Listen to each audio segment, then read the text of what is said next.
Me alone in a vineyard? What could possibly go wrong?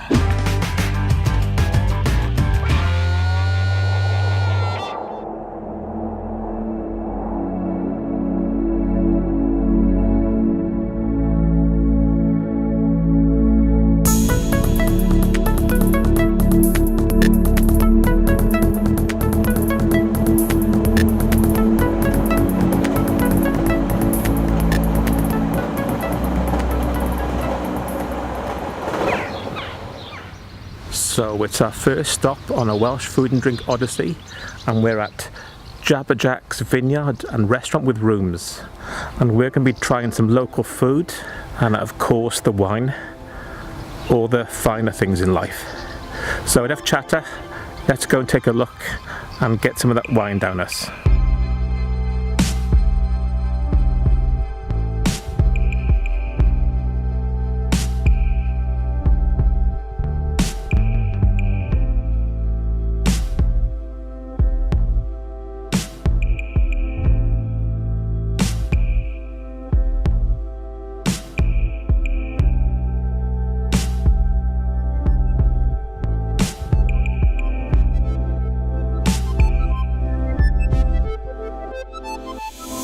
It's done really well.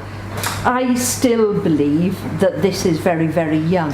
Simon disagrees and says that it's a nice wine already. He did put it in front of Oz Clarke, and Oz Clarke liked it as well, so we'll see. But it's meant to pick up the terroir. There's no additives, it's purely off the grape. And that's the same with the white as well, so. We're better to try the sparkling Welsh rosé than in the vineyard itself. As you can see, I've already drank quite a bit of it already, so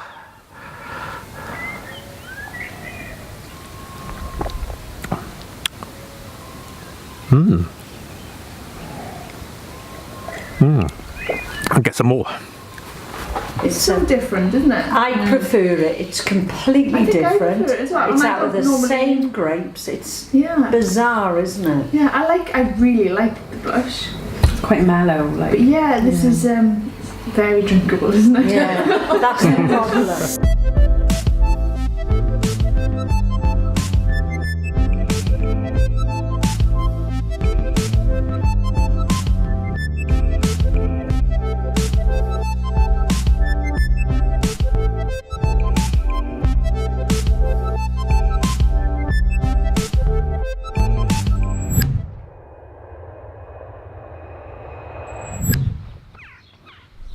Here we are in Pembrokeshire, and we're about to go and pick some potatoes for our own dinner later tonight. Well, I'll get Mel to do it. But basically it's a family farm. My son was on the tractor there then, and we have one full-time man. It's mixed. We've got beef cattle, sheep from the hills in the winter, and spring barley and potatoes. But we've lived here for 4.5, nearly 5 generations. So yeah, I haven't moved very far in my life. So I've lived a very sheltered life. There they are.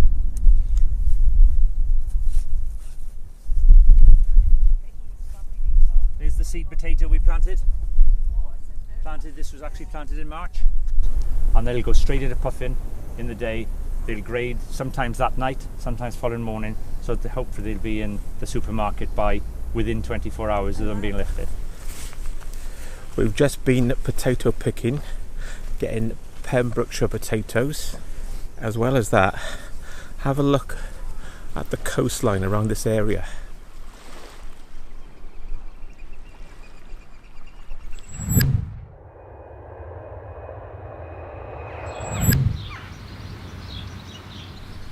Well, you know you're in Wales when there's a castle and the sound of sheep in the background.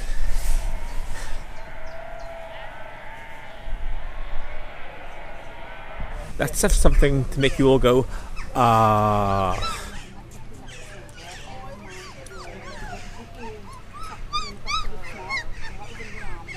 I don't know if you can hear the racket from all those sheep down there. Listen to that racket.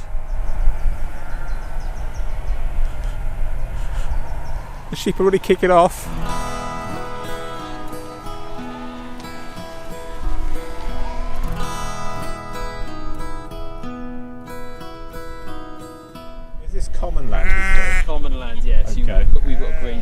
Okay.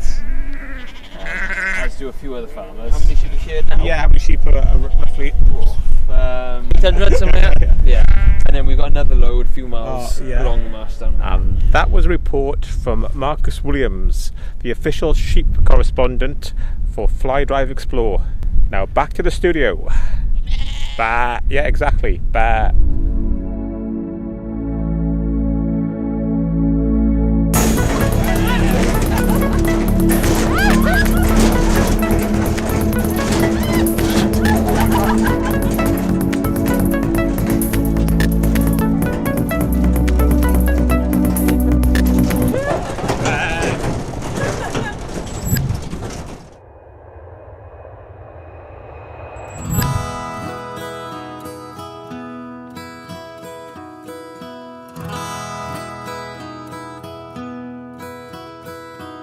We opened in 2010, making the salami and chorizo and pancetta and everything, and we've been going for a couple of years now. But we opened this unit 3 years ago. So Andrew was a clever little so-and-so over there. He built every room bit by bit. We still haven't finished it. We're still doing a bit at a time, and that's what it's all about really. But yeah, it's lovely to see you guys here. This carbonet is a fermenting carbonet. When they're done then, after about 9 days of that process, they come into this carbonet, and this one is set on cave, which is a constant, and it stays forever. That same humidity, same heat, and same airflow. What have we got here again? Yeah, Andouille. And the other ones, what flavours are they? That's tomato, basil and a touch of fennel. Yeah. That is our chorizo with brandy. That is some of the mushrooms I've cooked with some of the spreadable. And what's that last one? That's our lava bread. Lava bread, That's the most okay. popular one, isn't it? Yeah. Okay. Yeah. This is salami with lava bread, Yes. which is seaweed, edible seaweed.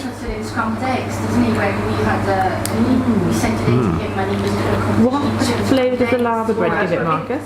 Yes. It's slightly salty. Much more than I've tried. It's not overpowering. It's not really too salty.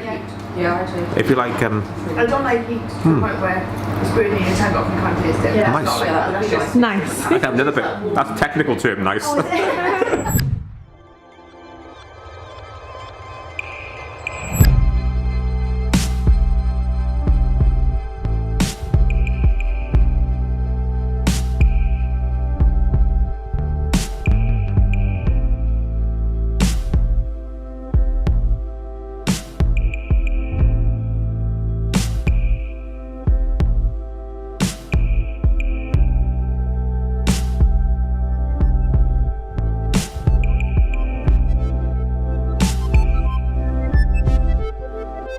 We're going to be running through the wines, but also what I find best with doing food and wine matching is that you pick up different bits and pieces, because you know your palates better than I do.